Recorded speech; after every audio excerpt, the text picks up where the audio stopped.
Very sweet, Karina. Thank you so much for coming. Can you all hear me okay? And you will be able to understand my accent by the time I'm finished. So my name is Manoj. Thank you so much for coming. Who listened to my talk last year? Okay, very good. And who knows virtually nothing about these deities?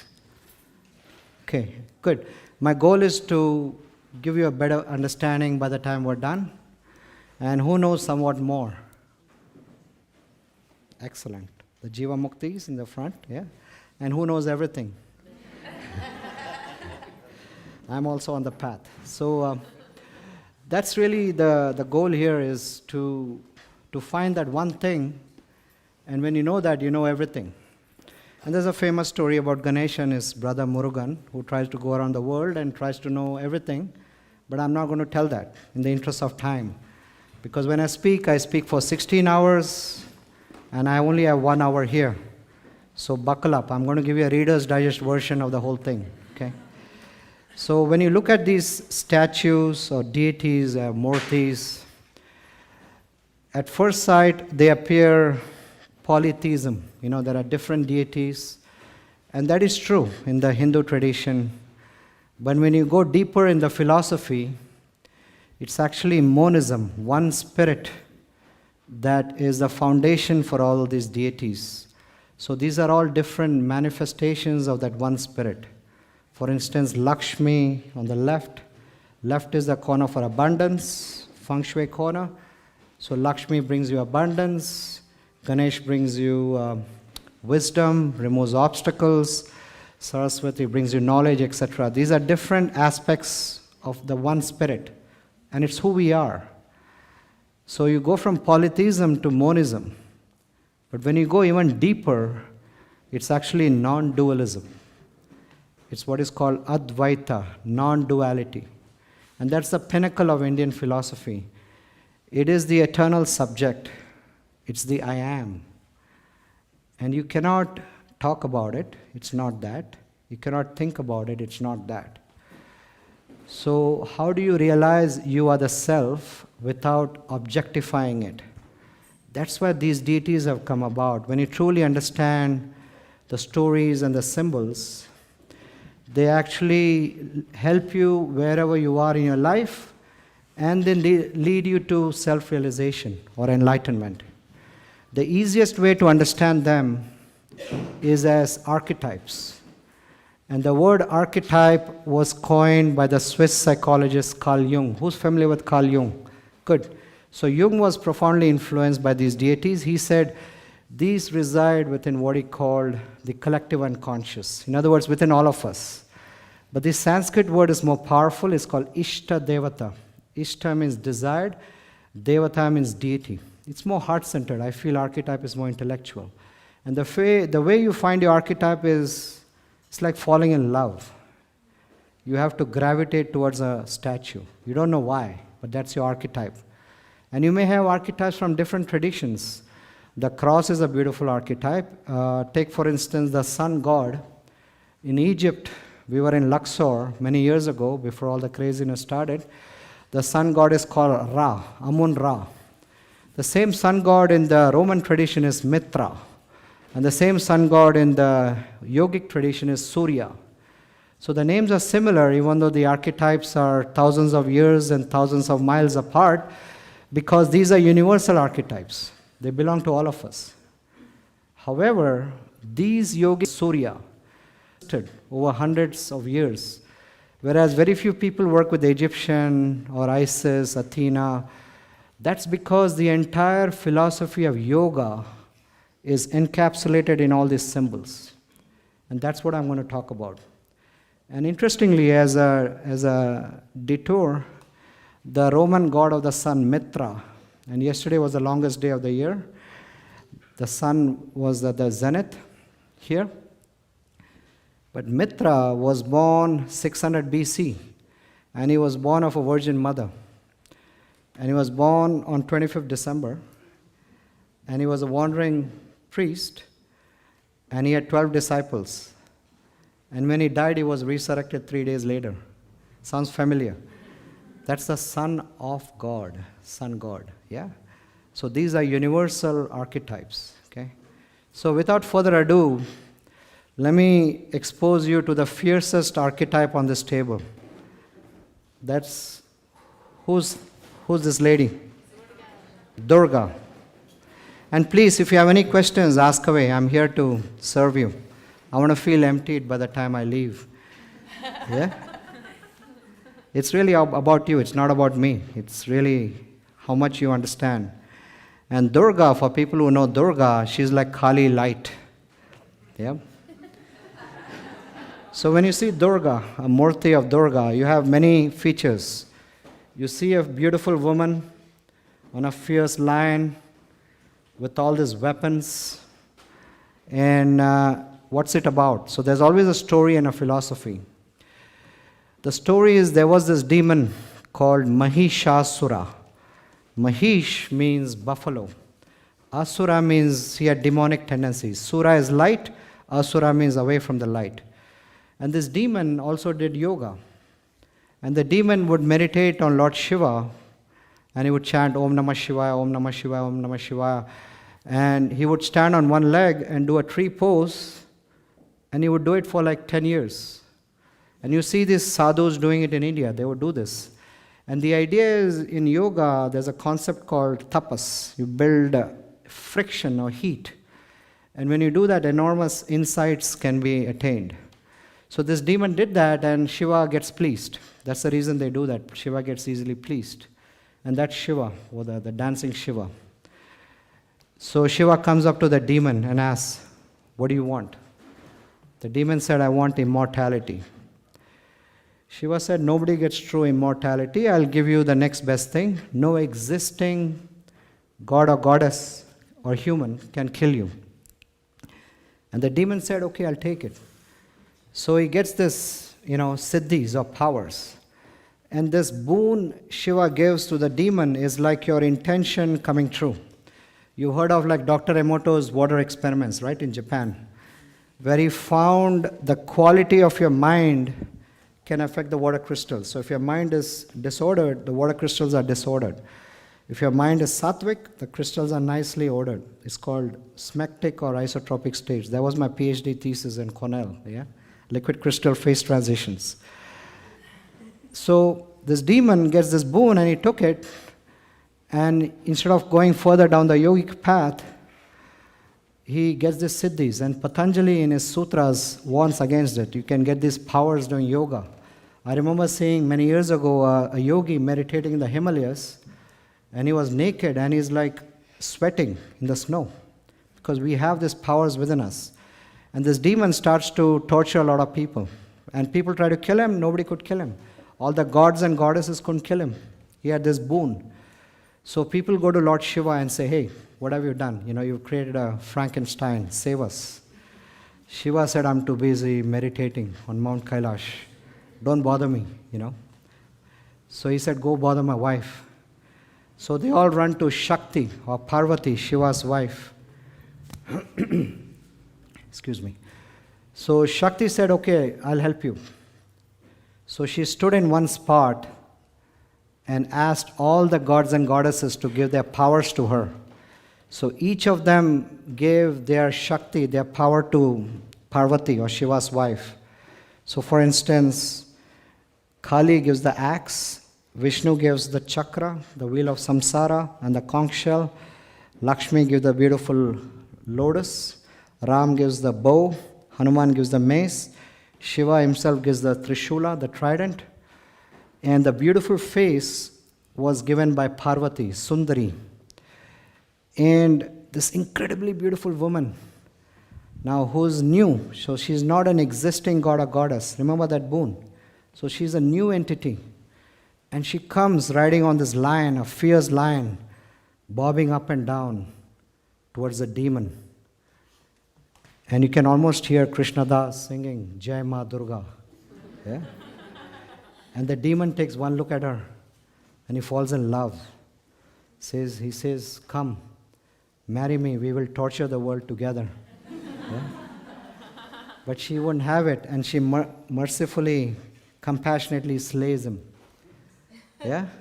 So that's the story. The philosophy is we have these demons within us.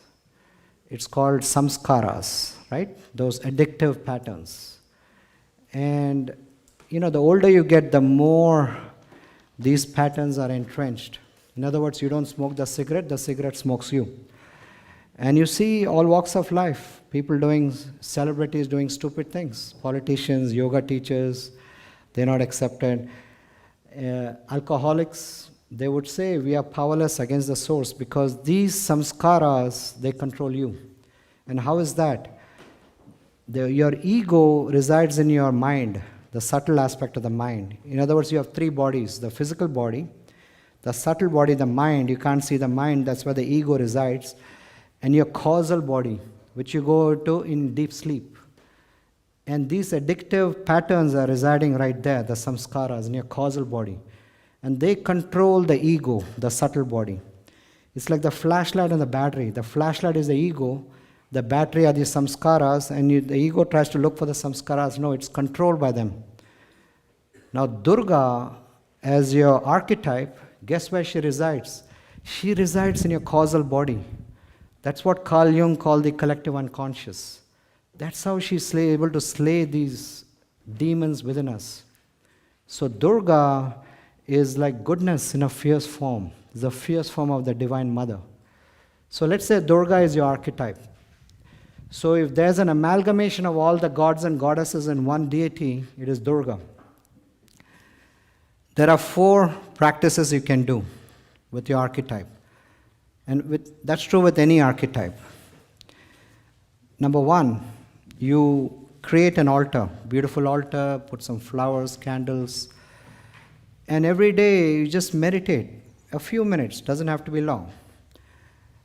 Or it can be longer. When you meditate, people focus on the thoughts, stilling the mind. And that's the entire premise of Patanjali Yoga, Yoga Chitta Vritta Nirodha, cessation of fluctuations of the mind. It takes a lifetime, if not more. Instead of your thoughts, you focus on the gap or the space between your thoughts. Because the space between your thoughts is pure consciousness. In other words, your thoughts are overlaid on consciousness. So when you meditate and thoughts recede in your mind is suffused with pure consciousness. It's like a vacuum. At that moment, you open your eyes to Ma Durga. Your mind sucks in all the energy she represents, and you awaken the archetype of Durga within you. It's a simple but powerful technique. I actually learned this from Dr. Deepak Chopra. I used to teach at his retreats 10 years ago in San Diego. That's where I live. And Deepak shared with me that talks he gives, the books he writes, he was an endocrinologist by training, and he transformed because he's been meditating in front of his archetypes, Krishna and Ganesh, for 30 years. So what you're doing is channelizing these highest energies through you. Okay, it's a very powerful technique. Besides this one technique, there are 3 other ways to work with any archetype in your day-to-day life, and I can tell you later if there's time. Okay? Any questions on Durga? Now,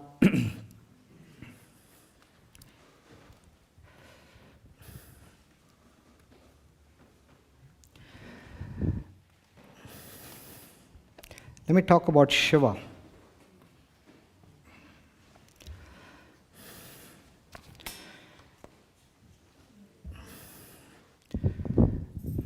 So when Shiva dances, he's called Nataraj, the dancing Shiva. And the dancing Shiva is perhaps the most recognized art from India. If there's a symbol of Indian art in yoga, it's the dancing Shiva. So it is the archetype of anyone in radical change in their life, be it a new spiritual path, a new business, a new relationship, a new yoga studio, anything radically new. So the circle with flames represent flames of creation. We're creating our own universe. Any experience you have in your life right now is something you've created from the past. It's karma.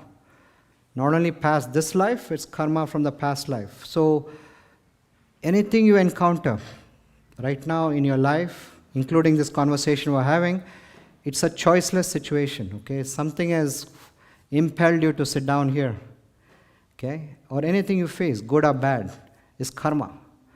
Now you would think it's all destiny. No, we have free will. And the free will is how we react to that situation. We have the choice. So we can react in a dharmic way or an adharmic way, okay? And that free will is shown by the flame Shiva holds in one hand. That is likened to the fire in your belly. You need to transform. You're getting out of your comfort zone. Most people are like stuck in a rut in life. They are like comfortably numb. They are unable to change. This is the flame Shiva holds. He encourages us to change all the time. See, the real challenge in life is how to seek the unfamiliar in the familiar. Most people want new jobs, new relationships, new cities to move to, new. The real challenge is how do you seek the joie de vivre in your existing relationships, in your existing walk to work, in your existing job. It's that sense of wonder. As kids have that. It's called adbhuta in Sanskrit. As adults, we lose it. So that archetype is also Shiva. So the flame represents the fire in your belly you need to transform. And that's his hair on each side. That's like jada, dreads. So if you dance ecstatically, the hair goes to either side. And you become the dancing Shiva. And that's, on the other hand, is a drum, the damaru, which is the pulse beat of transformation. Everything is vibratory in this universe with the energy of Shiva. There was a 10th century Sanskrit text called Spanda Karika, the theory of vibrations, which talks about the universe as vibratory coming from Shiva. And that's something the physicists found out last century, that everything is vibrating. Even this inner table is vibrating. So this part of Shiva represents creation. But when you embark on change, the old thoughts and old relationships, they drag you down. And that's represented by this being of forgetfulness at the bottom. So it is really the old patterns in your own thinking, the old maybe relationships who can't handle your change. The old ways of doing things were caught in the same thing. And this entity is called apasmara. Smara in Sanskrit means to remember. Like Bhagavad Gita is a smriti, a remembered text. Apasmara means you literally forget. You become paralyzed, unable to change. You become like a deer caught in the headlights, right here. And most people are like this their whole life. They are like comfortably numb. So what Shiva does in this statue, he steps on his butt. He crushes it. And he teaches us life is about creation and destruction simultaneously. You have to push out the old to bring in the new. That is true, correct? However, during conscious change, we worry about the results. And it's very natural. It's a human tendency. It comes from our ego. Our ego doesn't live in the now. It thinks of the past mistakes we made, or it projects in the future and says, what if the results of a transformation doesn't work out? For that, Lord Shiva does two things. Number one, he raises his left foot. This is called Anugraha, the foot of upturned grace. And with his left hand, he makes a grand sweeping gesture to his feet, right here. The hands gesturing to his feet, he's saying is, let it go, surrender. The word surrender, you talk to a guy on a street, he would say it's like giving up. But from a yogi's perspective, surrender is like a drop of water merging with the ocean. You gain the infinite. In fact, you realize you are the infinite. So if you view your life at every step as surrender, what Shiva does is, with the other hand, he does this. This is the Abhaya Mudra. Bhaya means fear. Abhaya means he removes all fears and uncertainties within you. Life is inherently uncertain. Anything can happen anytime. But Shiva says at every moment, if you create, destroy, and use the results of your action as an occasion to surrender, life is amazing. Okay? You become fearless. So that's what Lord Krishna says in the Gita. You have a right to the action. You do not have a right to the results of the action. Okay? But it's always, the path of yoga is always a combination of effort and grace. We do the yoga, meditation, chanting to surrender, and then grace pours in. The example I like to give is, my wife and I, we travel all over the country. We teach workshops. And when we teach, we take these murtis, these statues with us. We were even in Hong Kong 3 weeks ago at the Asia Yoga Conference. There were like 3,000 yogis. We taught 6 workshops there. And, when you take this by plane, you're only allowed so much. Yeah? And these are really heavy. So you're allowed like 50 pounds a bag, 2 bags per person, not much. But what they don't measure is your handbag, yeah? So my carry-on is like I put as many murtis as I can. And that now weighs about 80 pounds. And I have to schlep it onto the plane. Schlepping is a Sanskrit word, yeah? And then the stewardess is watching me when I'm bringing it on the plane, and she's looking at me suspiciously because I'm like trying to lift it and it's really heavy. That's effort, right? That's the path of yoga, effort. And grace is making me smile as if it's not too heavy, yeah? So that's the path of effort and grace. So now most people live on the edge of the circle, which is creation, destruction, creation, destruction. We're like buffeted by waves of change. Even by the time you're listening to me, thousands of cells in your body have died, thousands have been created. But when you take a spinning wheel, the wheel of samsara of our lives, something is changeless in a spinning circle or a spinning wheel. What's the one thing that doesn't change? The center. And where is the center? Right where the heart is. Thank you, Austin. Should get a Rudra, that's your name. I should call you Rudra. Rudra Austin. The heart is a very beautifully designed statue. The heart is right in the center. The heart is a seat of pure consciousness. That's where the I am resides. The Upanishads say consciousness is the size of a thumb smack in the center of your heart. That's where the I am resides. So Shiva says life is a dance. You create, you destroy, but know who you are, pure consciousness. There's a impermanency in life along with a permanent joy within you. Okay? That's the key here, to realize the self while you're engaged with the world. Now, interestingly, when he shows you the way, which is surrender at every point, he crosses his heart. The crossing of the heart represents the deepest, darkest moments in our life. It's the proverbial dark night of the soul. It's actually an opportunity to surrender. That's why Lord Krishna taught Arjuna the Bhagavad Gita when he was at his most despondent. You can ask, why didn't Yudhishthira, the elder brother, get the teachings? That's because Arjuna was ready. Yudhishthira was comfortable with the spirituality.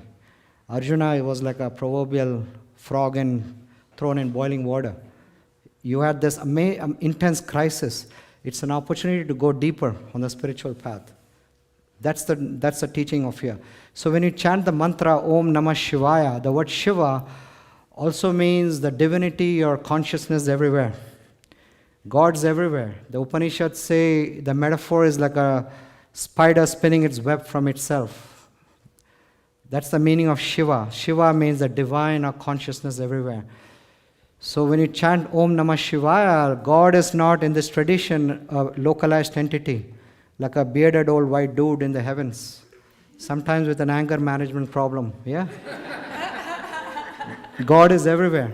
So you would chant Om Namah Shivaya, you're doing Namaste, Nama to the Shiva everywhere.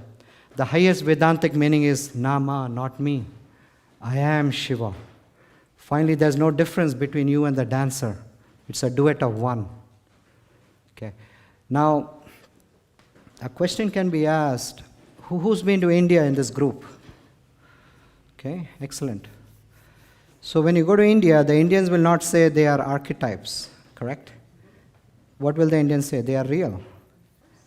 And I grew up in Mumbai. I studied engineering. I came here. I became a scientist. I have a PhD from Cornell in chemical physics. So I was all here.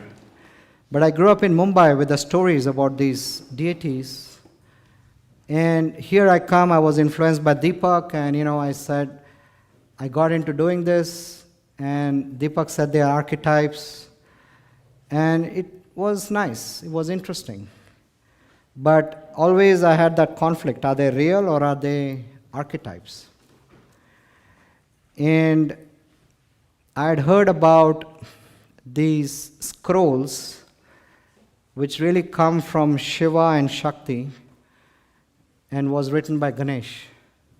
So let's back up. Let's go 5,000 years before today. A conversation between Shiva and his wife Shakti. And the conversation was about everyone's lives in the universe. So Shakti would ask Shiva questions and Shiva would respond. For instance, Shakti would ask Shiva, when did Manoj meet Sid and his beautiful fiancée? And Shiva would reply, the first day of Wanderlust, and they just connected, and Sid got a beautiful big Ganesh from Manoj. And his fiancée got a beautiful Kali, Shiva's wife, and Ganesh's mom, right? And this conversation was recorded by Ganesh. He is the god of riders. And it was really about everyone's life. So when Shakti would ask Shiva questions in Tantra, it's called Agama. When Shiva would ask Shakti questions, it's called Nigama. And everything was recorded, past, present, and future. And Ganesh revealed this to 7 enlightened sages. And in that stage of enlightenment, there's no time, no space. So it's like a painting. You go near the painting, you see a little bit. You go further away, you get a bigger picture. So in physics, it's called the observer effect. The act of observing determines what is being observed. Depends on the position of the observer. So these scrolls were written on palm leaves by these sages. And they had passed down generation to generation, coming from 5,000 years ago. And right now it's in the hands of a few families in this little village in Tamil Nadu called Vaiteswaran Koil, near Chidambaram. That's a Shiva temple in the world, Nataraj temple. And they called Nadi scrolls, Nadi. And I had heard about these scrolls, but I wasn't sure if they were right or wrong, or if it were really, correct. And to me, the scrolls also said that these are real, right? These scrolls came from Shiva, Shakti, and Ganesh. So there was a part in me which is like a healthy skeptic. I still am. So on my next pilgrimage to India, this was about 9 years ago, I was visiting temples in South India. And I was in a big pilgrimage kick. I would visit 40 temples in 1 month. And when you visit these small temples in different villages, you would rent a car. And when you rent a car in India, it comes with a driver because you don't want to drive. It's crazy. Yeah. There are no lanes. You share the road with cows, bullocks, all kinds of other beings, and you have to make your own lane, So the driver's driving me from temple to temple. I'm under jet lag. I'm taking naps. Suddenly I see a fork in the road which said Vaiteswaran Koil. And I wasn't planning to go there, but it was the back of my mind, and I remembered. I told the driver, go for it. And we end up in this little village. And we end up late night. And I went to the Nadi center and I scoped it out. And we go to a hotel to stay. And there's only one hotel in town. That's how small that village is. And next day, early morning, bright and early, I go there.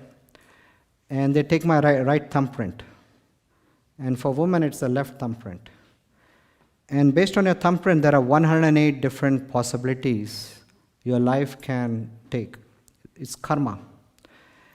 So the guy said, okay, I'm going to go in the back, there's a warehouse, and I'm going to come back with some scrolls, which will tell you about your life.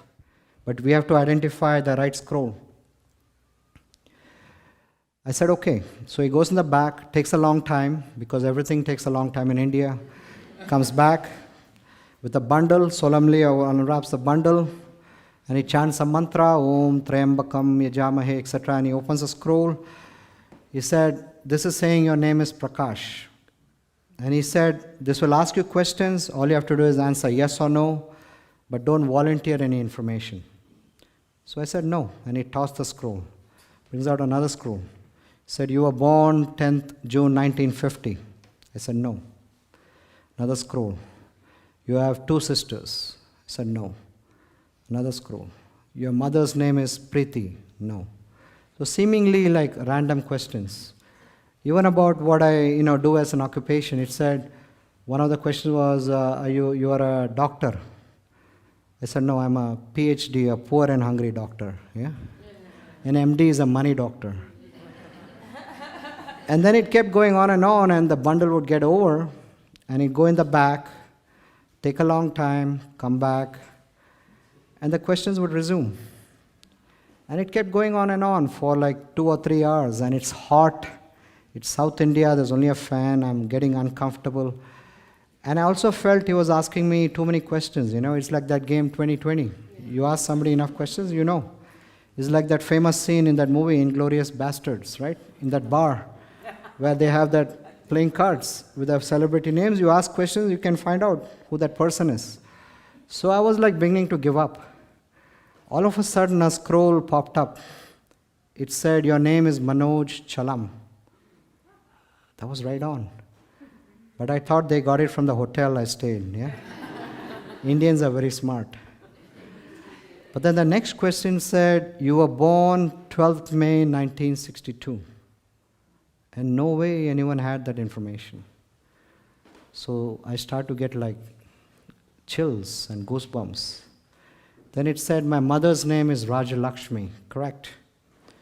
It said, my father's name is Venkatachalam, correct? It said, my wife's name means someone that means light. And for people who know my wife, her name is Jyoti. Jyoti means light in Sanskrit. It said my daughter's age.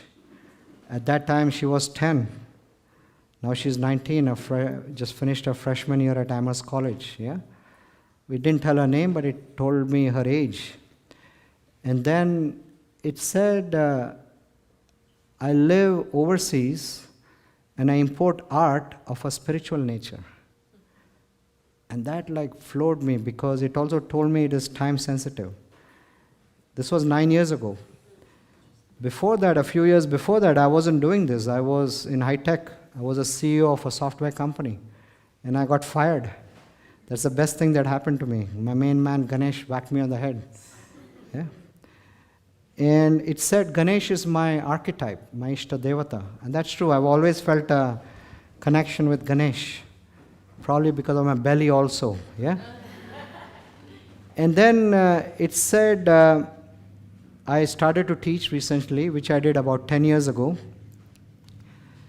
And it said I help find people their archetypes, the Ishta Devatas. And that's true, we travel all over the country, and when I look at people, I just sometimes, I know what the archetype is. You had that yesterday. I looked at you and I just knew. It just comes sometimes, and that's my dharma. That's what I'm born to do. We're all born to do something.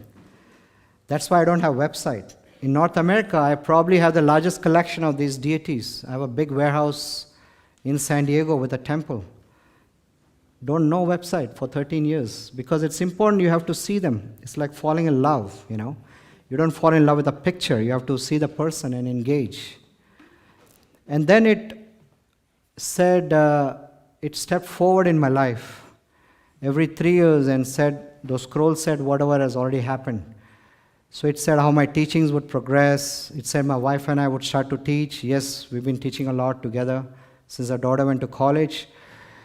It said we'll build a temple. And, 4 years ago, we actually moved our warehouse in San Diego and we built a temple inside. And Jyoti said, hey, isn't that what the scroll said? It said things like don't drive late night and health issues that might crop up. Every 3 years kept going forward and forward.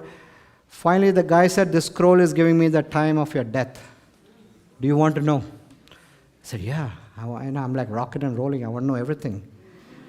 So it gave me the time I'm going to pass away. It's in the month of April, the 3rd week, and it's comfortably far away. I was like amazed. I was like flabbergasted. I felt like going out and standing in front of a truck, seeing what's going to happen. Yeah? Because you read in the spiritual yogic literature, you're not your body. At that time I knew there's a deep spirit within us. I also knew that these deities are real. They're not just mere archetypes. Because these scrolls came from Shiva, Shakti, Ganesha. And I said, hey man, it's time to be serious of the spiritual path. It's not just intellectual. There's a deep knowing here, okay? And I had my last beer 9 years ago. I stopped eating meat. I committed myself deeper on the path. And the only reason I'm sharing this experience is for people, there's a lot of healthy skeptics out there, including me. But these are not just mythology. They're as real as you and me, okay? Any questions so far? So it doesn't matter what nationality you are. American, German, French people have gotten their names with their French names. One question can be asked, since there are 6.5 billion on the planet, are there 6.5 billion scrolls? Because that warehouse seemed pretty small in the back. No, it's only those people who are destined to go there. So the fact you're listening to me, Austin, might mean you might go and get your scroll one day. It knows when you're coming. It's a feedback loop, okay?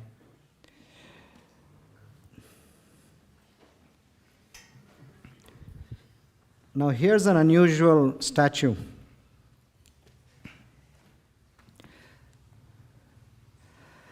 When Shiva dances as Nataraj, he's called Ananda Tandava, the dance of joy. Tandava means dance. There are 108 poses in the dance, and the number 108 is an amazing significance. But I may not have time to go into it. That's the last pose. I have the whole family to cover here, so bear with me. We're going to buckle up, yeah? This is called Moksha Tandava. It's very rare. Moksha means ultimate freedom. So it's a dance of liberation, Jiva Mukta. And the freedom says is no need to die and go to heaven. Heaven is right here as we speak. And that true freedom comes from the flame Shiva holds. That's the fire of jnana, the fire of illuminative wisdom. It burns 1,000 lifetimes of avidya, ignorance. The Latin word video to see comes from vidya, knowledge. Avidya means you're ignorant of your true nature. So it's like 1,000 years of darkness is dispelled by a single source of light because the darkness was never there. It's been an absence of light. Light and darkness can never coexist. So only true knowledge, jnana, can liberate you.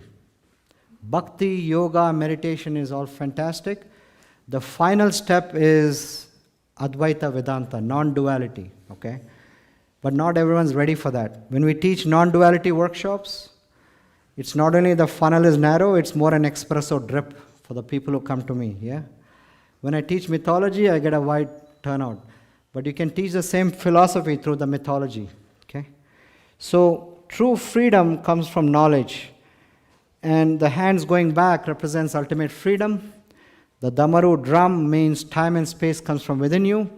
And a spontaneous alchemy of transformation happens where the legs go up and the hands going down, right?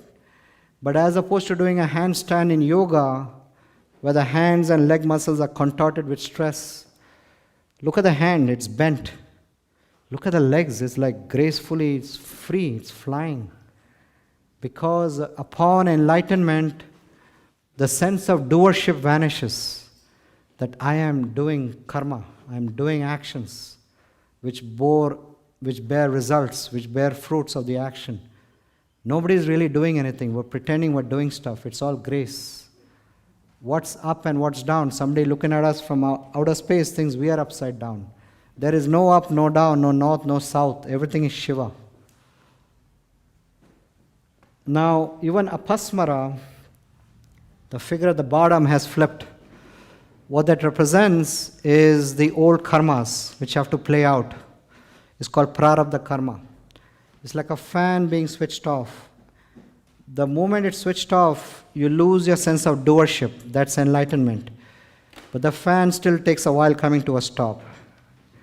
So that's the old karmas playing out. We come into the world with a backpack of this prarabdha karma. It has to exhaust. That's why even the greatest sage of the last century, Ramana Maharshi, he had throat cancer after enlightenment. So one still has to do spiritual practice, yoga, meditation, chanting, to maintain that.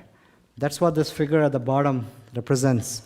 So it's like the Zen saying, before enlightenment one chops wood, carries water. After enlightenment one chops wood, carries water. The great sages know, on the surface they act like anyone else. Underneath they know that nobody's doing anything. Okay. So all the spiritual traditions in yoga come to this state. In Buddhism it's called nirvana. In yoga it's called moksha tandava, the dance of ultimate freedom. Okay. Let me talk about Ganesh. So Ganesh is considered the remover of obstacles, perhaps the most popular deity in America. You see, Ganesh is everywhere now. Yeah.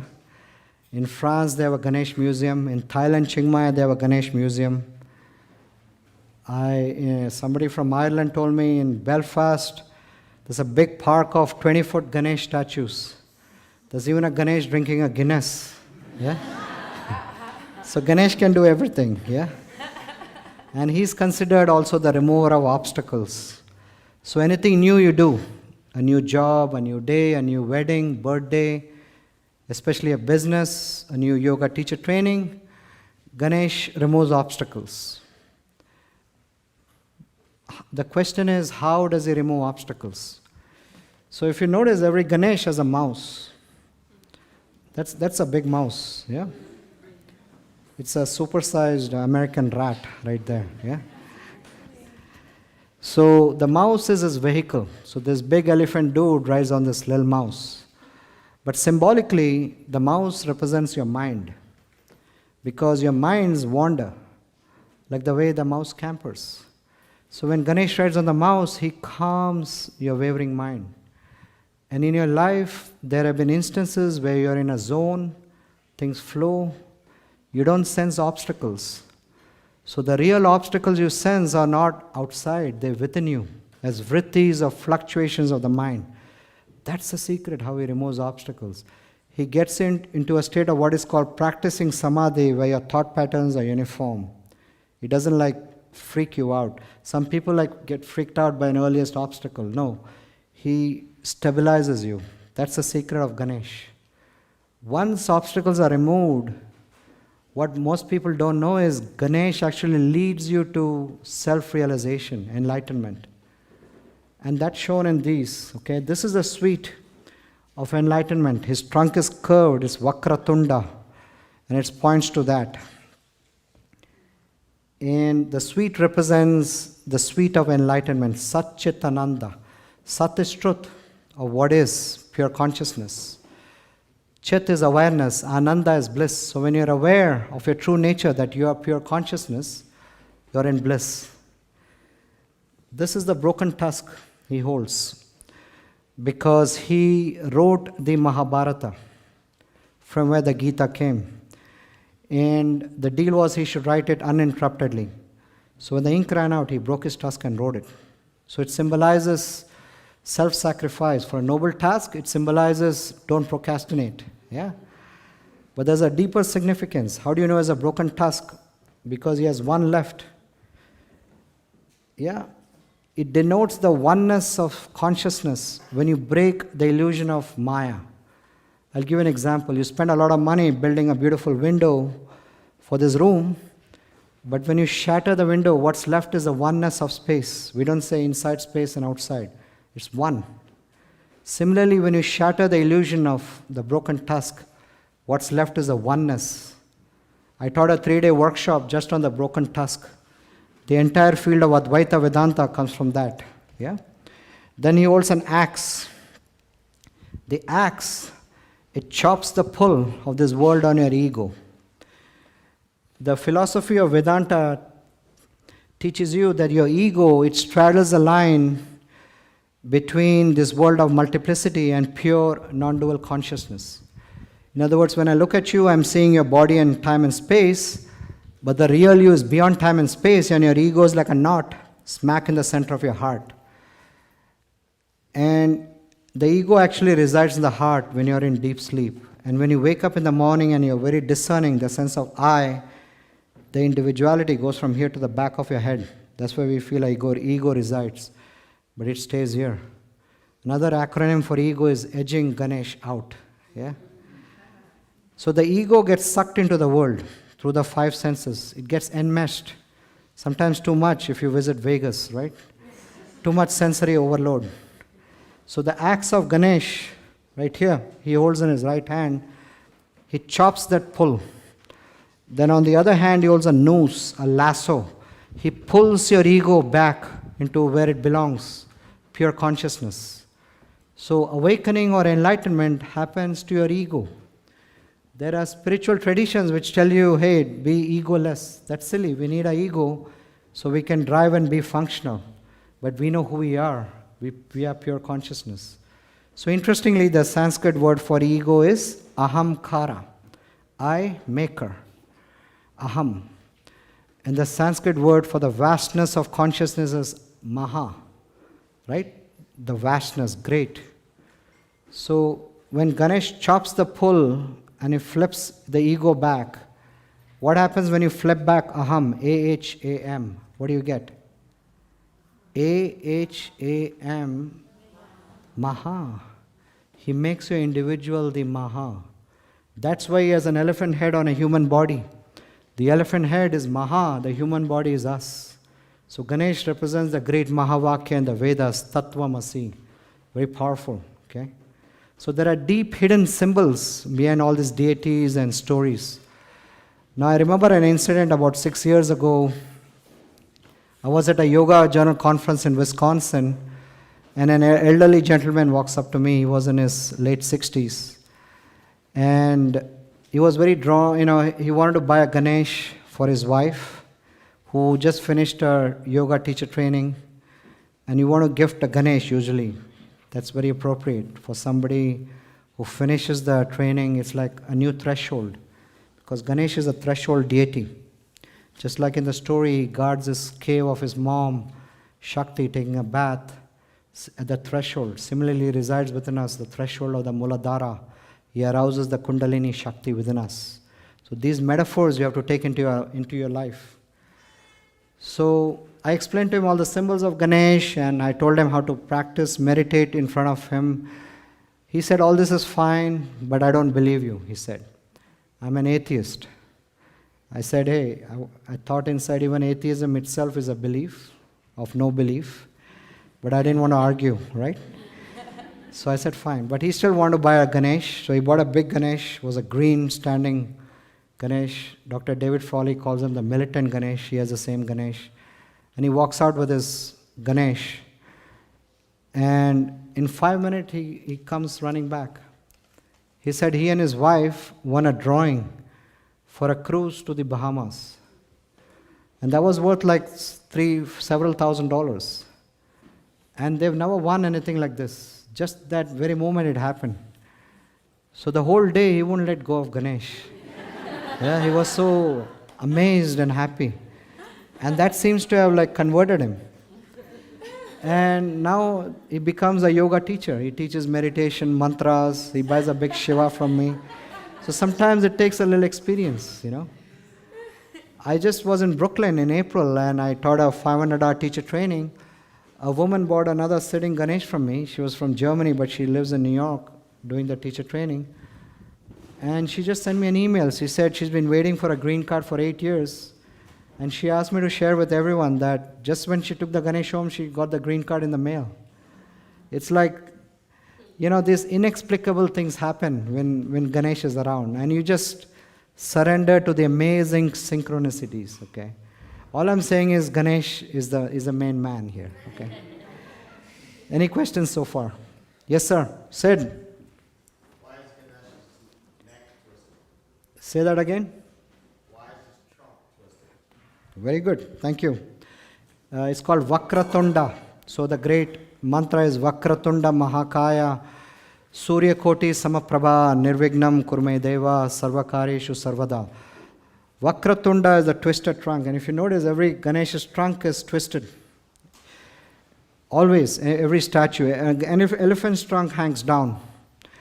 And that's the path of least resistance. It's the New Age path, which says you're already enlightened, you don't know it. The twisted trunk means do sadhana, spiritual practice, yoga, meditation, chanting, okay? And then you get the sweet of enlightenment. That's why the twisted trunk always points to the sweet of enlightenment. He wants us to taste it. Okay, excellent, thank you. Let me talk about goddesses. Who's this one? Lakshmi. So Lakshmi is the goddess of abundance, prosperity, and beauty, and this quality called Shri, luminosity. And the feng shui corner for abundance is always on the left. That's why I put her on the left. So when you look at her iconography, she has two lotuses on each hand. And the lotus is like a beautiful symbol of beauty. Because a lotus can grow in mud or a dirty pond. But it's beautiful. So she says there's a lotus within you. You can be anywhere, but you can bloom out doing yoga. A lotus is also niralambaya. It's untainted. Okay, you drop water on a lotus, it just coalesces into a drop. It just comes right off. So everything nothing sticks to you. You're pure. With the one hand, she gives you abundance. That's the left hand. That's called the Varada Mudra, the boon-giving hand. And the abundance she gives you is material prosperity. She actually wants you to make a lot of money so you can help people. Money is no good stagnant and just hoarding money. It has to keep flowing. That's true Lakshmi. You have an aspect of Lakshmi to Rudra. Yeah? That's true abundance is she makes you spiritually abundant. You become so abundant, it's like your left hand never gets jealous of your right hand. We're part of one entity. She makes you so expansive, your community becomes your family. That's the true meaning of Lakshmi. That's expansive. With the other hand, she removes fears and uncertainties we have towards abundance, including an ability to receive abundance. So she's a very householder goddess. So she teaches us to engage in the world and yet be spiritual. We're not ascetics. We're all here, in beautiful Stratton. And the leg on the ground, she says, is be grounded. Don't quit your day job. Yeah. The leg up means you can be on the yogic path at the same time. So it's really an ability to straddle both spirituality and the worldly duties. Very beautiful goddess. She's also the goddess of Shri, beauty.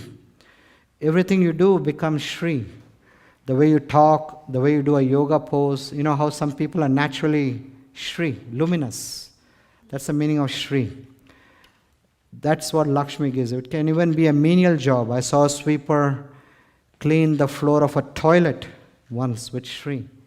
So it's like embracing wholeheartedly in everything you do. That's the energy of Lakshmi. Okay, and her counterpart goddess is Saraswati.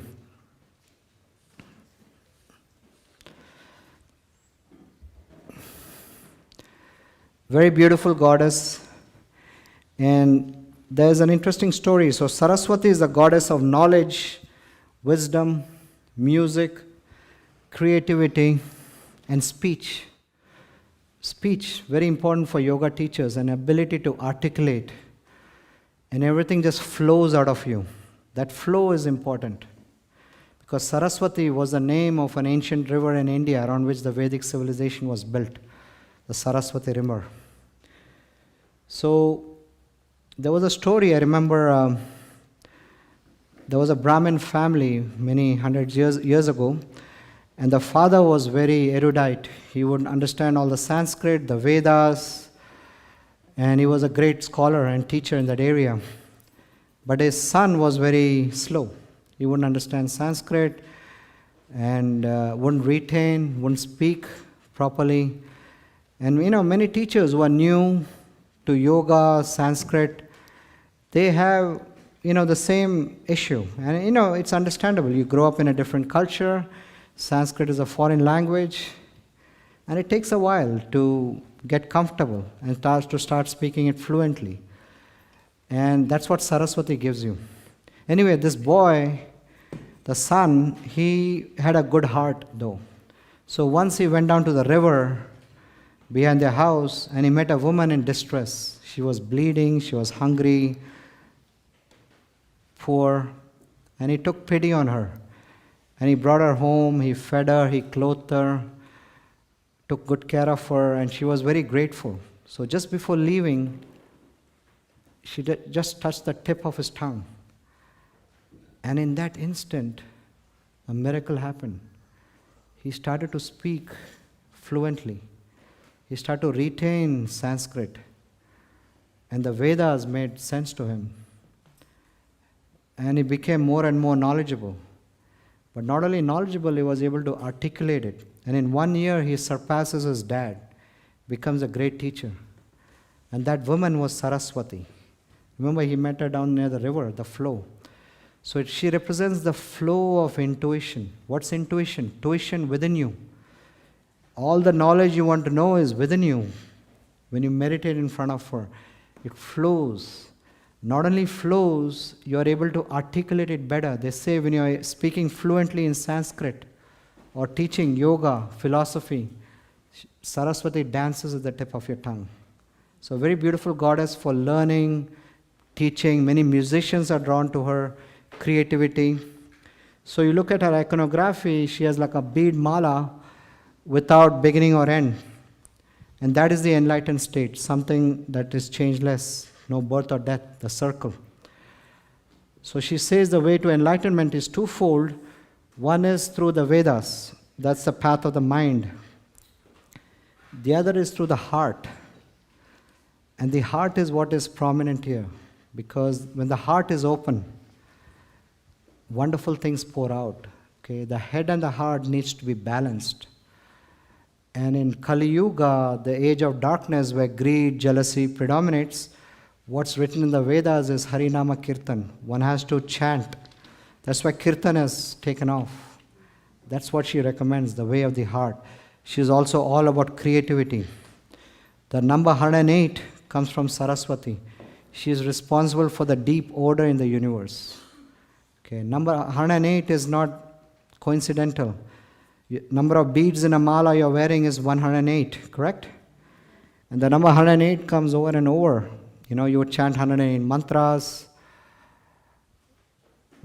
This was mentioned 5,000 years ago by Saraswati in the Vedas. Vedas come from her. She's Brahma Shakti. But what the astronomers found last century was distance of Earth to the Sun is 108 times the Sun's diameter.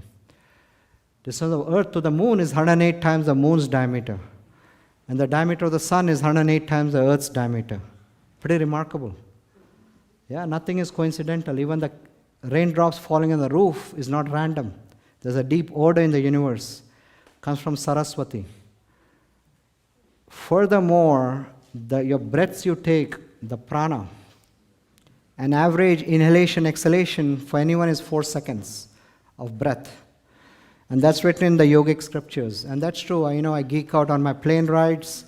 I measure my breath over 10 minutes. It averages to about 4 seconds. Inhalation, exhalation for everyone.